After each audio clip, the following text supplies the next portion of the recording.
తమ విజయాన్ని చూసి కాంగ్రెస్ ఓర్వలేకపోతుందంటూ ప్రధాని మోడీ సంచలన వ్యాఖ్యలు చేశారు. దేశ ప్రజలు తమను పెద్ద మనసుతో ఆశీర్వదించారని తెలిపారు. తమపై ఎన్నికల్లో కాంగ్రెస్ చేసిన విష ప్రచారాన్ని ప్రజలు తిప్పికొట్టారన్నారు.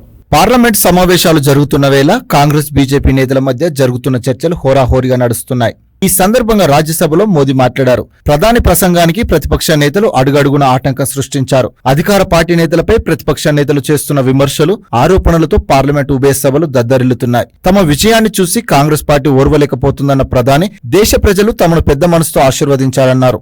అంబేద్కర్ రాసిన రాజ్యాంగం వల్లే తనలాంటి సామాన్యులు పార్లమెంట్ వరకు రాగలుగుతున్నారని చెప్పారు మోడీ. రాబోయే 5 ఏళ్లలో మరిన్ని కీలక నిర్ణయాలు ఉంటాయన్న ఆయన భారత అభివృద్ధి యాత్రలో సరికొత్త పథాలను లెక్కించబోతున్నామని స్పష్టం చేశారు మోడీ.